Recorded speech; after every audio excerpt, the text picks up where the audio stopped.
Aleluya. Dele un aplauso al Señor. Vamos a escuchar palabra de Dios. Puede sentarse. Agradezco tomar su puesto, quedarse allí sentado, no se esté levantando. Vamos a reverenciar al Espíritu Santo. Tenemos una palabra precisa en esta noche que Dios nos manda. Estamos en vivo a través de Radio Amanecer 101.9 y a través de Teleluz Canal 21. Y estamos también saliendo a través de la www.teleamanecerfm.com. Así que estamos saliendo por radio, por televisión, por internet para toda la tierra. Esta noche tenemos con nosotros a nuestro hermano pastor Leonardo Castro. Él nos trae la palabra. Vamos a recibirlo con un aplauso. Un aplauso al Dios del cielo.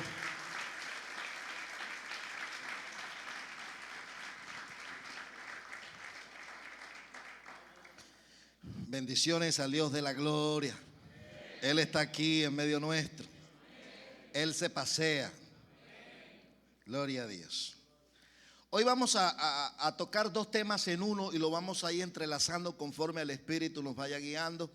Vamos a tocar principios, por ejemplo, el principio de la ley de la multiplicación, el principio de la información privilegiada, el principio de las conexiones divinas, el principio de ser trasladado del reino de las tinieblas al reino de la luz, el principio de las tres alcancías, el principio de la visualización y el principio de creer en la palabra de Dios. ¿Cuántos creen en la palabra de Dios?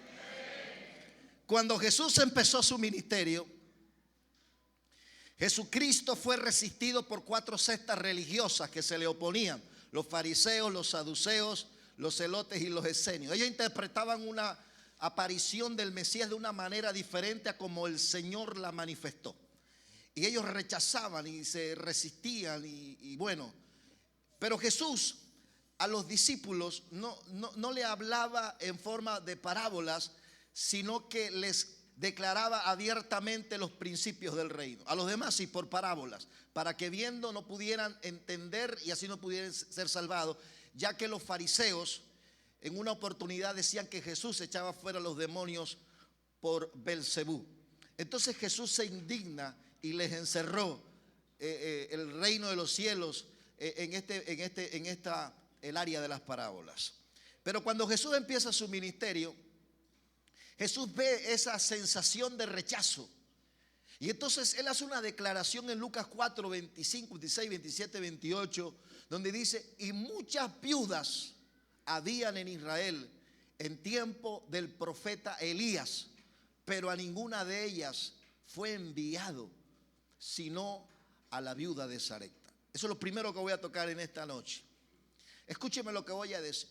Cuando Jesús vino,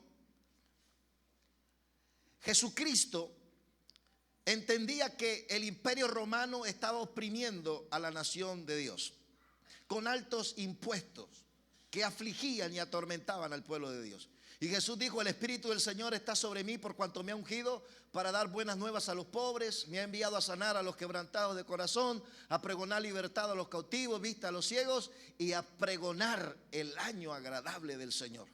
Ese año agradable del Señor era liberación en el área financiera. ¿Por qué toma a Elías y por qué toma a la viuda y por qué hace una referencia de que las viudas israelitas no fue enviado el profeta Elías? Porque Elías, cuando aparece en escena, según Primera de Reyes, dice que Acab gobernaba Israel. Y Acab había hecho una alianza con una reina de Sidón, Jezabel. Y Jezabel era un espíritu influenciador para mal que trajo pobreza a la nación. El espíritu jezabélico opera de diferentes maneras, pero estas son algunas características de este espíritu. Trae pobreza, trae sequedad, es suplantador de la autoridad, es manipulador. Y por eso en una de las cartas a las 7 iglesias de Asia, el ángel dice que toleraban a esa mujer llamada Jezabel y todo lo que ella manifestaba. Cuando Elías aparece es para derribar una estructura de gobierno. El profeta hoy en día es la iglesia que ha sido levantada por Dios para romper estructuras de gobierno, para que el pueblo de Dios pueda gozar de la plenitud de Dios en todas sus dimensiones. Entra el profeta Elías al palacio y dice: no lloverá sino por mi palabra. Y sale, nadie puede agarrarlo y se esconde. 3 años y medio duró sin llover, una sequía impresionante. Pero Jesús dice: ¿por qué Elías no fue enviado a ninguna mujer viuda de Israel, sino que fue enviado a una mujer de Sarepta? Porque las viudas de Israel se iban a cerrar a la palabra profética de bendición que traía el hombre de Dios. Escúcheme lo que voy a decir y usted recíbalo en el espíritu. Dios trabaja a través de sus hombres. Los toma, los prepara, los forma, les sopla la visión, porque Dios, antes de soplar una visión, primero forma al hombre de Dios. Dios hizo a Adán del polvo de la tierra, primero lo formó. Primero es formación y después sopló aliento de vida, o sea, sopló la visión de reino. El problema de Adán fue que falló. Pero quiero decir, Dios toma un hombre y lo trae a esta ciudad.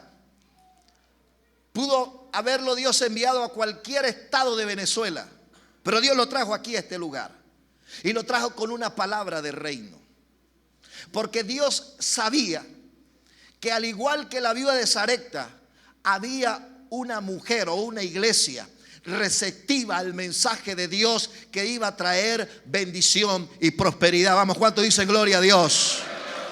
Dios ha levantado al siervo de Dios, lo ha traído aquí a este lugar, porque Dios sabe que aquí hay un corazón receptivo. Elías no fue enviado a ninguna de las viudas de Sarepta. La mujer en la Biblia representa a la iglesia, y Elías, como representante de Dios, necesitaba ser sustentado en esos tiempos difíciles. Y por eso, cuando Elías se encuentra con la viuda tiene un pedazo de leño y va a hacerse una torta y comerla con su hijo y esperar la muerte, porque solo tenía un poquito de harina y un poquito de aceite. Y el profeta Elías va y le dice: ¿qué vas a hacer? Regálame un poco de agua y regálame lo que vas a hacer. La primera torta será para mí. Porque así dice Jehová: ni la harina ni el aceite escaseará ni menguará, porque así lo dice Jehová. Escúcheme lo que voy a decir. Esta mujer se movió en base a la palabra profética del varón de Dios, y por 3 años y medio esta mujer fue sustentada por medio de la palabra y la generosidad que salió de ella. ¿Cuántos dicen gloria a Dios? Dios te va a pedir eso en tiempo de crisis. Dios te va a pedir en tiempo de necesidad, pero para que sostenga la obra de Dios, para que sostenga la palabra profética que está rompiendo estructuras de gobierno. ¿Cuántos dicen gloria a Dios? Cuando hablo de estructura de gobierno me estoy refiriendo al diablo. Amén. Es el diablo que influencia para traer pobreza a las naciones. Gloria a Dios. Pero aquí hay una iglesia profética, aquí hay una mujer profética que escucha la palabra de Dios y que está abierta a sembrar para la obra de Dios. ¿Cuántos dicen gloria a Dios? A su nombre. A su nombre. Jesús dijo: y muchas viudas habían en Israel en tiempo del profeta Elías, pero a ninguna de ellas fue enviada, sino a la viuda de Sarepta. ¿Cuántos están entendiendo? Mire, amado, en la ley de la multiplicación, yo quiero sembrar aquí un principio y quiero que me acompañe con su Biblia al Evangelio según San Marcos. Evangelio según San Marcos.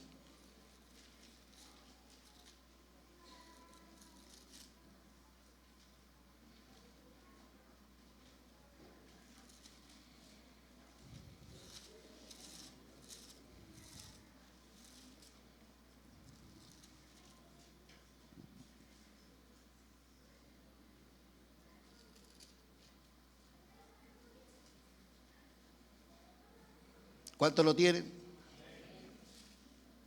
Evangelio según San Marcos, capítulo 6, versículo 30. Escúcheme con atención.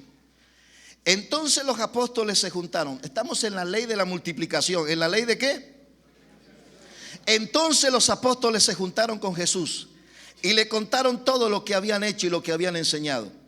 Él les dijo: venid vosotros aparte a un lugar desierto y descansad un poco, porque eran muchos los que iban y venían, de manera que ni aún tenían tiempo para comer.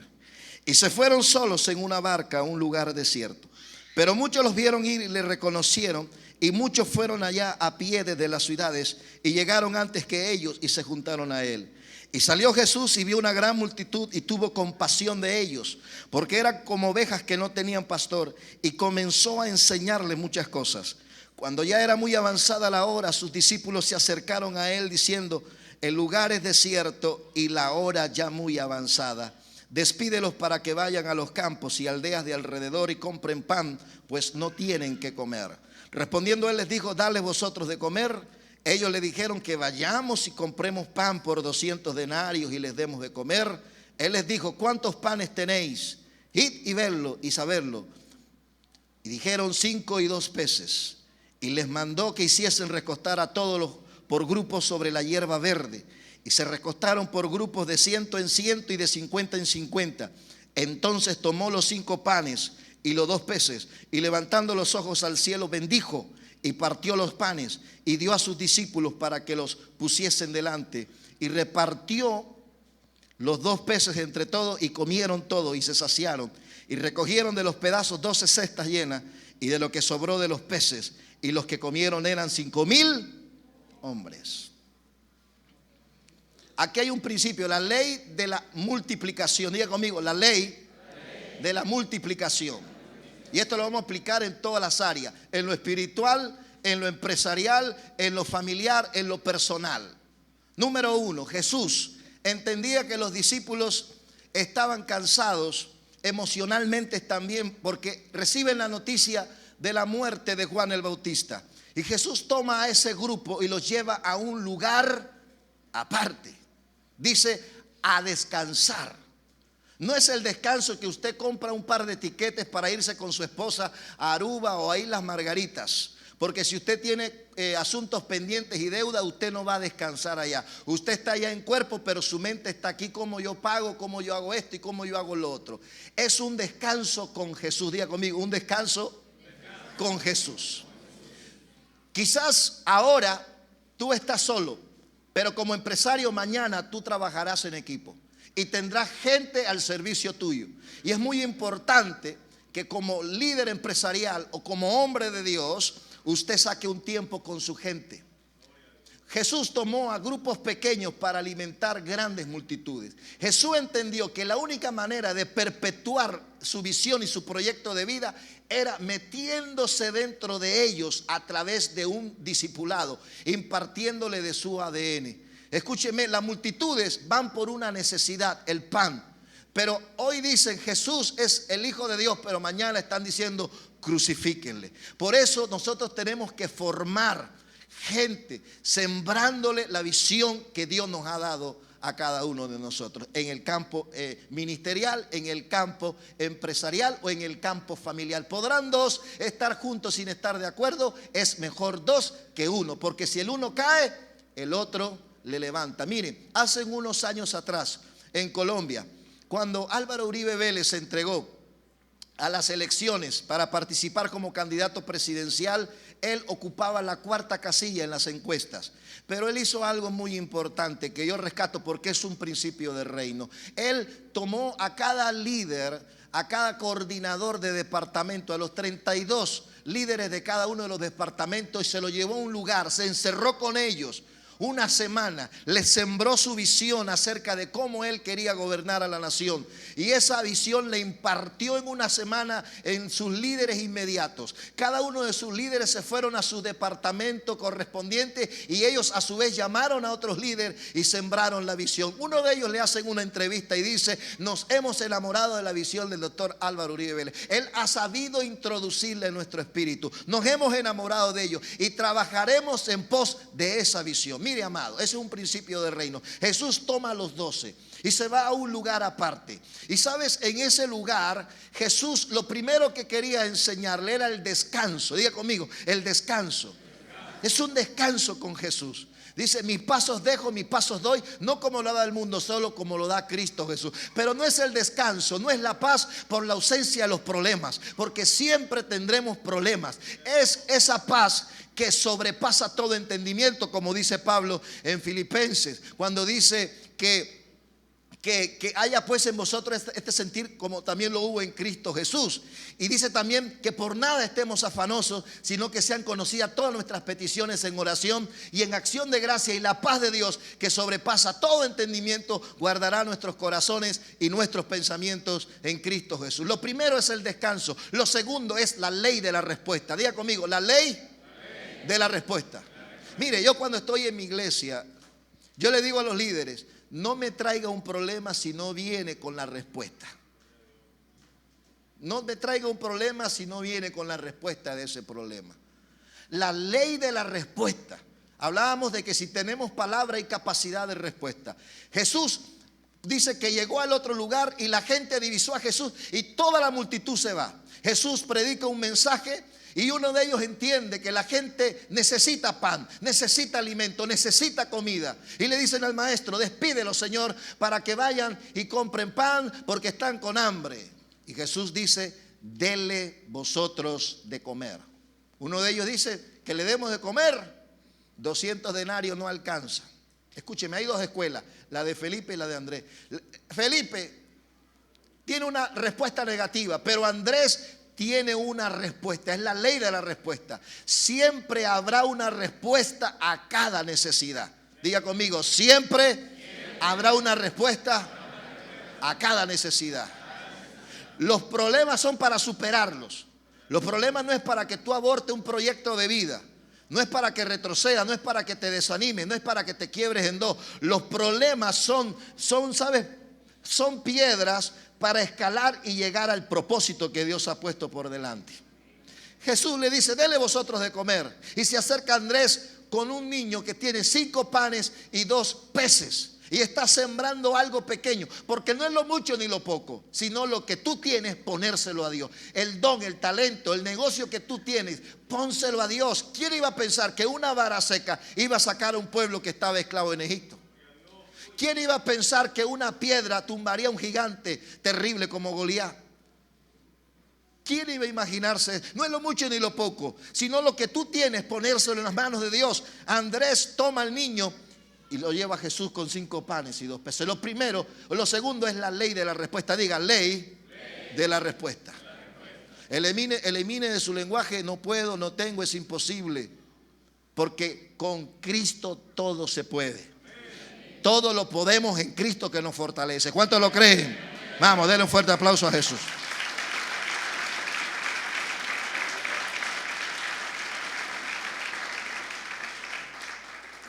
Lo tercero, Jesús en el verso 39 dice, y les mandó que hiciesen recostar a todos por grupos sobre la hierba. Esta es la ley de la división, pero no es la división que nos separa, es la división para organizarnos en nuestra agenda, con proyectos a corto, mediano y largo plazo. Dividir el año en 4 etapas de 3 meses cada uno y ponernos metas a corto plazo.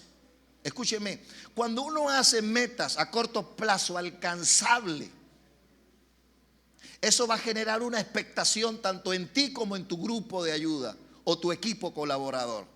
Y cuando tú logras una meta, usted tiene que celebrarlo en el buen sentido de la palabra para acostumbrar a su espíritu y su alma a la victoria. ¿Cuánto dicen gloria a Dios? Usted tiene que acostumbrar a su alma, a su espíritu con la celebración para que después se adecue al éxito y al triunfo. ¿Cuánto dicen gloria a Dios? Mire, amado, yo voy a decir algo. Si Jesús hubiera multiplicado el pan y toma el pan y lo tira hacia aquí, ¡fum!, a la tiña, como dicen en Colombia, ¿qué hubiera pasado? Los más grandes, los más gordos dejan sin comer a los niños y a las viejitas y a los más débiles. ¿Cuántos estamos aquí? Jesús dijo, vamos a dividirlo por grupos.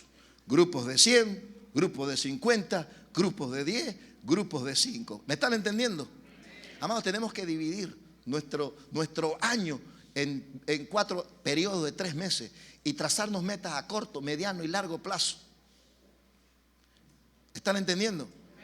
Y revisamos si en los 3 meses alcanzamos la meta, celebramos con el equipo de trabajo y generamos expectación y acostumbramos nuestra alma a los triunfos y el éxito. Si no lo alcanzamos a lograr, revisamos en qué fallamos y ajustamos las velas para alcanzar el propósito. ¿Me están entendiendo? Dice las Escrituras en el verso 41, entonces tomó los 5 panes y los 2 peces y levantando los ojos al cielo, bendijo y partió los panes y dio a sus discípulos para que los pusiesen delante y repartió los 2 peces entre todos. Escúcheme lo que voy a decir. Esta es la ley de la responsabilidad. Nosotros como líder tenemos que delegar función en la gente. Los 5 dones ministeriales fueron dados para equipar a los santos, pero para que los santos hagan la obra del ministerio. Jesús tomó a los 12 y les dijo, bueno, aquí hay una cesta para ti, Pedro, Tomás, Leví, o Mateo, allá Andrés, Jacobo, allá Judas, Tadeo, Judas Iscariote. Le asignó una tarea, delegó funciones, porque como líder nuestra prioridad es estar en la presencia de Dios, porque nosotros somos los encargados de traer la revelación para el pueblo. Si nos entretenemos en el servicio de las mesas, como le pasó a los discípulos, dice que la iglesia crecía y las viudas hebreas comían mejor que las griegas, y las griegas eran desatendidas en la distribución diaria, y pusieron la queja a los apóstoles. Los apóstoles llegan y dicen, no es justo que nosotros dejemos el ministerio de la palabra y la oración para servir a las mesas. Busquemos pues varones de buen testimonio, llenos del Espíritu Santo, en el cual podamos encargar esta tarea y este trabajo, y nosotros persistiremos en lo más importante. Porque la función más grande de un líder, más que de visitar, y no es que digo que eso sea malo, es bueno, pero la función más grande de un líder es sembrar la palabra de Dios. Por eso es importante venir a la iglesia, porque la palabra que usted recibe el domingo es el alimento que le va a dar una coraza de fortaleza para poder enfrentar las situaciones difíciles allá en el mundo. ¿Cuántos dicen gloria a Dios? Porque la palabra es alimento al espíritu, así como el pan, la leche es alimento de nuestro cuerpo físico. Mire, la función más grande de Dios como pastor, David dice en el Salmo 23, Jehová es mi pastor y nada me faltará. Cuando usted hace de Dios su pastor, nada le va a faltar. Eso es sentido de pertenencia. Él es tu pastor, y si es tu pastor, ¿qué va a pasar? Jehová es mi pastor y nada. Entonces, si falta algo es porque no has hecho de Dios tu pastor. Entonces, sentido de pertenencia, Jehová es mi pastor y nada me faltará. ¿Qué más dice el versículo? En delicados pastos. La palabra pastor del griego es la palabra poime, significa pasto. La función es sembrar el pasto. ¿Cuánto estamos aquí? Diga, pasto para comer. ¿Estamos entendiendo? Usted come la palabra, y la palabra es el alimento de protección, de seguridad. Porque cuando viene el problema, usted saca de esa palabra. Es como cuando uno come, entonces uno tiene minerales, proteínas, calcio, potasio, todos esos elementos químicos que dan anticuerpos, y cuando venga un virus de enfermedad lo resiste. Cuando hay una enfermedad es porque está faltando alguno de esos elementos. Entonces el médico te dice una dieta balanceada. Entonces aquí hay una dieta balanceada. Por eso hay ministerios de alabanza, profético, evangelístico, pastoral, de enseñanza. ¿Para qué? Para edificar al cuerpo de Cristo. ¿Me están entendiendo? ¿Cuánto dicen gloria a Dios?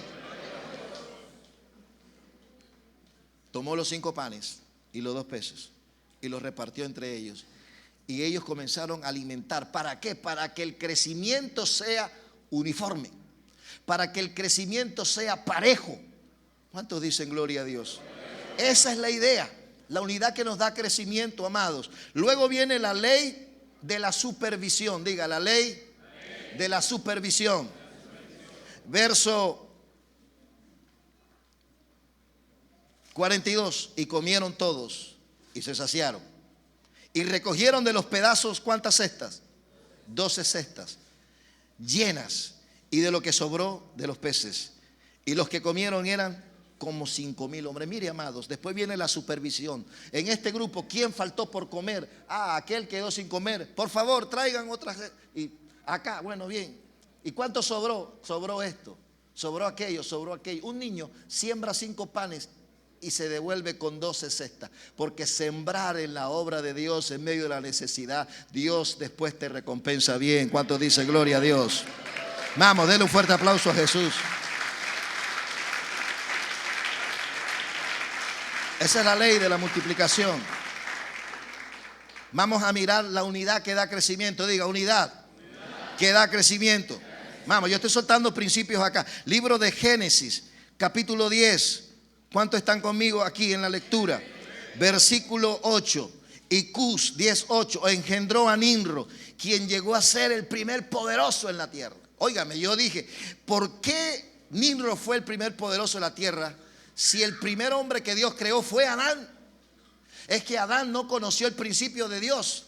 Nimrod sí. Dice las escrituras que Nimrod, escúcheme bien, dice, este fue vigoroso cazador delante de Jehová, por lo cual se dice, así como Nimrod, vigoroso cazador delante de Jehová. Dice las escrituras, y fue el comienzo de su reino, Babel, Eret, Acad y Calne, en la tierra de Sinar. Dice que este se ponía delante de Jehová. Escúcheme, cuando usted está orando, usted debe abrir una trampa. Diga conmigo, trampa.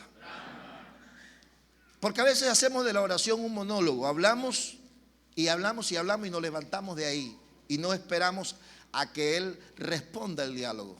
La oración es que tú dices algo, abres la trampa para capturar lo que Dios te va a decir. Y cuando Dios te sopla algo a tu espíritu, tú atrapas ese pensamiento, lo guardas en tu espíritu, lo procesas y después camina en lo que Dios te ha dicho. ¿Cuántos estamos aquí? Ahora, Nimrod entendió que Dios trabaja así. Dios primero piensa, luego habla de acuerdo a cómo pensó y después actúa de acuerdo a cómo pensó y habló. Cuando usted alinea esas 3 cosas en perseverancia, no hay nadie ni nada que lo pueda detener. Ahora, mire muy bien, vaya al capítulo 11, la Torre de Babel. Fue la primera edificación, la primera empresa de envergadura.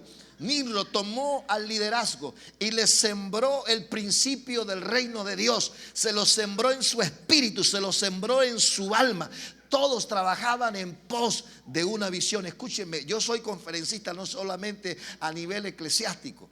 A mí me invitan las empresas también seculares, multinacionales, para dar charlas motivacionales. Me invitan también las escuelas y las universidades. Pero yo le digo algo, muchos de los conferencistas no cristianos usan el principio del reino y a esas empresas multinacionales les funciona, pero hay una diferencia. Si la finalidad del proyecto que usted tiene en mente como empresario, si su finalidad no es de exaltar y glorificar el nombre de Dios, usted al final no va a cosechar nada. Lo que usted está haciendo, escúcheme, la bendición viene por causa de la iglesia y del reino. Entiéndalo bien, la prosperidad y bendición es por causa del reino, de la iglesia, el ministerio, donde usted se congrega. Amén. Pero cuando Nimrod, escúcheme, Nimrod usó el principio de Dios. Las empresas seculares usan el principio de Dios y le funciona. Pero al final muchas de ellas no van a edificar, no van a cosechar nada. Y le voy a explicar por qué. Nimrod cambió los elementos. Diga conmigo, cambió los elementos. Primer elemento, el primer error que cometió Nimrod, cambió los elementos. Unidad no es uniformidad. Unidad es trabajar todos en pos de una misma visión. Escúcheme usted, yo le insto, le exhorto, le animo para que usted absorba la visión del hombre de Dios de esta iglesia. Interprétela, hágala suya, identifíquese con ella. Amén. Hable el mismo lenguaje, sienta usted lo mismo y empuje el reino de Dios para la gloria de Dios. ¿Cuánto dicen gloria a Dios? Mire, amado, voy a decir algo. Dice, tenía entonces, capítulo 11, verso 1, toda la tierra que tenía una sola lengua y unas mismas palabras. Y aconteció que cuando salieron de oriente hallaron una llanura en la tierra de Sinar y se establecieron allí. Y se dijeron unos a otros: vamos, hagamos ladrillo y cosámoslos con fuego. Y les sirvió el ladrillo en lugar de piedra y el asfalto en lugar de mezcla. Primer error: cambió las piedras por ladrillo. Los ladrillos se hacen todos con un solo molde. Las piedras no, son diferentes en peso, tamaño, grosor, longitud. ¿Qué somos nosotros? Piedras. Pedro dice que somos piedras vivas. Jesús es la principal piedra del ángulo. Y como piedras somos puestos allí juntos para ser edificados como edificio.